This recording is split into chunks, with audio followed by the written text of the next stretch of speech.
Selamat sore, Bapak, Ibu. Perkenalkan, saya Ide Bagus Gede Praditya sebagai mahasiswa Fakultas Kedokteran dan Ilmu Kesehatan Universitas Muhammadiyah. Jadi di sini saya ingin mewawancarai Bapak dan Ibu atas nama Saya Gus D. Saya Geka. Mengenai pertumbuhan dan perkembangan dari bayinya. Dengan nama siapa bayinya? Banu. Oh, Gus Banu ya? Ya, Gus Banu. Untuk yang pertama, saya ingin menanyakan mengenai umur dari adik bayinya sendiri. Sekarang berapa kalau boleh tahu? Sekarang 10 bulan. 10 bulan.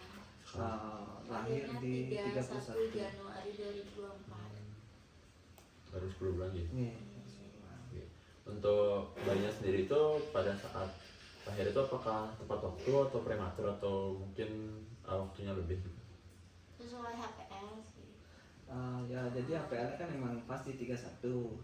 Jadi pas di tanggal 31 Januari itu emang udah ada kontraksi. Udah ke dokter, udah bukaan satu pertama jam setengah 12. Terus habis itu jam 5 pagi ke dokter lagi. Itu udah bukaan 5. Itu jadi bukaannya tuh naik cepet dia, bukaan tiap jam tuh bukaan gitu. Nah, udah sampai di bukaan 6 gak kuat. Dan ibunya udah ngerasa nggak kuat. Jadi konsultasi sama dokternya, diputuskanlah sesar untuk menjaga juga keselamatan ibunya, tak ambil risiko di sesar. Gitu. Memang pas di HPA-nya nggak kurang lebih.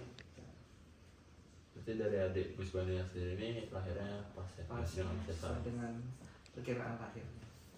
Kalau boleh tahu dari bayinya sendiri itu panjang dan beratnya apa hari ketahui nih pas baru lahir? Panjangnya 49, beratnya 2,7. Berarti dalam batas normal gitu? Ya, masih di atas standar, di atas batas ambang. Baik, kalau boleh tahu dari perkembangan perkembangannya apakah Bapak dan Ibu selalu rutin untuk mengecek pertumbuhan dan perkembangannya dari tinggi badan, berat badan, dan lingkar kepalanya? Selalu rutin sih ke dokter tiap bulan gitu. Karena kan waktu baru lahir itu di 7 harinya kan harus ke dokter untuk ngecek gitu. Jadi 31 Januarinya lahir, 7 hari kemudiannya ngecek dulu ke dokter gitu. Terus setelah itu baru mulai vaksin-vaksinnya apa aja. Jadi setiap bulan kan selalu ada vaksin. Jadi sekalian vaksin, sekalian ngecek juga tinggi badan, berat badan, sama lingkar kepalanya. Gitu. Rutin sih. Kita ikutin petunjuk dari buku kupingnya. Setiap bulan tuh ada vaksin apa diikutin, konsultasi. Gitu. Berarti sudah sesuai dengan buku KIA gitu? Ya. Untuk pertumbuhan dari adiknya, dari bayinya itu apakah sudah sesuai dengan grafik KMS kalau betul? Sesuai sih. Ya, sesuai sih, cuma mungkin di awal itu memang ada kurang ya. Dari grafiknya dibilang kurang sama dokternya. Terus setelah itu setiap bulan kan selalu dicek nih. Jadi pas di 6 bulan pas mau MPASI itu sudah pas, sudah sesuai grafik gitu. Jadi sudah aman sih katanya. Sesuai sih sama grafik. Sekarang berkat konsultasi sama dokter juga asupannya ditambah gitu. Sekarang udah sesuai sama grafiknya sih. Baik, kalau boleh tahu tuh dari pola makan adiknya sendiri, apakah sudah mendapatkan ASI eksklusif? Karena ini bukan enggak sih eksklusif. Udah dicoba, dipompa, udah dipijat gitu. Vaksin juga udah, cuma masih belum keluar hasilnya.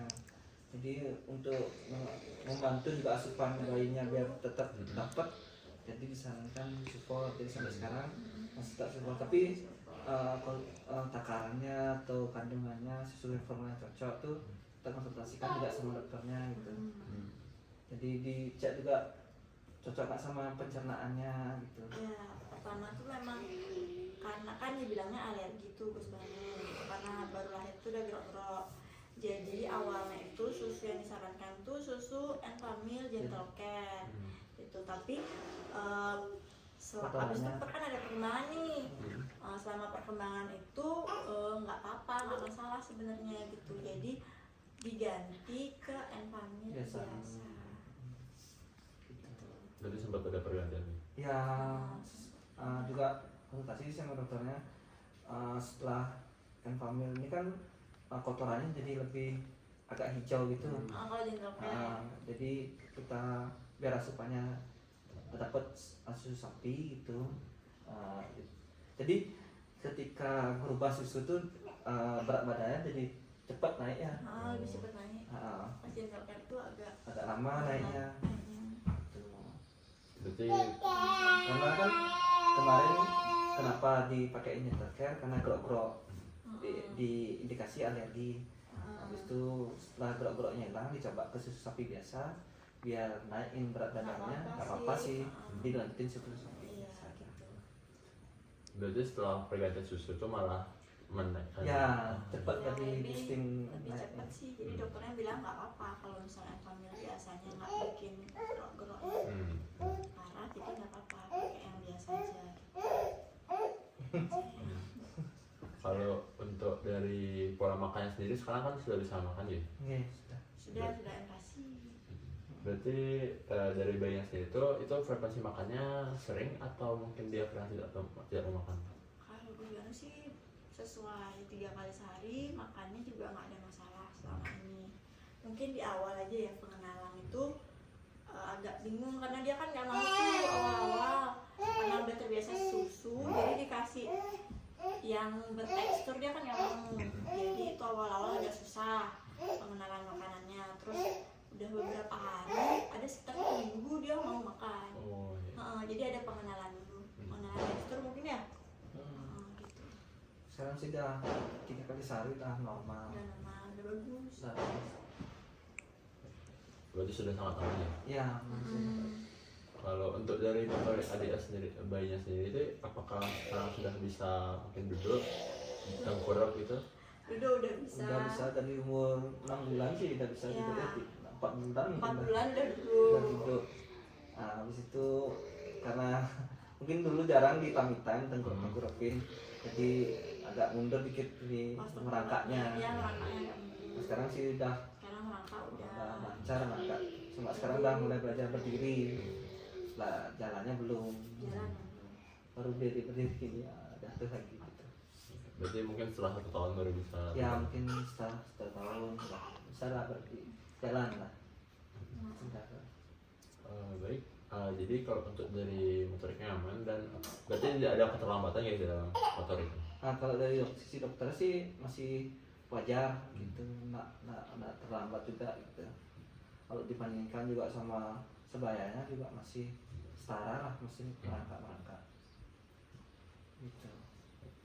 Kalau untuk dari segi sensoriknya sendiri, apakah bayinya itu peka sekali terhadap cahaya dan suara atau mungkin dia tidak terlalu peduli seperti itu? Kalau untuk suara dia sensitif. Soalnya kalau misalnya kayak ada suara keras tuh dia nangis gitu. Kalau misalnya untuk cahaya, kalau kena cahaya mata itu kan biasanya anak kecil, bayi kan gitu ya kalau kena cahaya. Jadi dia merespon sih kalau misalnya ada cahaya tuh gitu. Itu seperti pada umumnya gitu. Iya, Ya. pada umumnya. Udah mulai sih bisa megang-megang udah. Oh. Berarti kalau dari segi dari dia sudah bisa kayak berbicara, mengoceh atau seperti berbicara itu sudah bisa ya? Udah sih dari umur Udah 3 bulan ya. 3 bulan dah. Gitu. Kalau sekarang lebih keras lagi soalnya. Keras nih ibunya sih juga sering ngajak ngobrol gitu. Jadi anaknya juga banyak dia oceh-ocehannya gitu. Sering dengerin lagu-lagu gitu. Itu sejak umur berapa ya dia sudah bisa kayak ngoceh atau? Kayak 3 bulan. 3 bulan. 3 bulan tuh mulai gitu. Udah gitu sih, tapi nggak intens. Ya jarang. Cuma udah bisa. Kalau intensnya ya pas 6 bulan. ya 6 bulan. Udah sekarang udah teriak-teriak. Sehat sekarang. Kalau untuk merespon sendiri itu sudah bisa ya merespon dari pembicaraan orang lain? Udah sih ibunya juga, saya juga sering ngobrol bercandain tuh dia bisa balas ketawa, habis itu balas bercanda, saya diamin, dia yang ngoceh, habis itu pas dia ngoceh saya yang diam, ya tektok-tektokan gitu lah. Udah mulai bisa sih, ini udah ngerti gitu. Baik, mungkin sekian yang saya tanyakan dalam wawancara. Terima kasih atas waktunya. Oke, Kepada sama-sama. Terima kasih banyak. Oke, kasih. Sama-sama.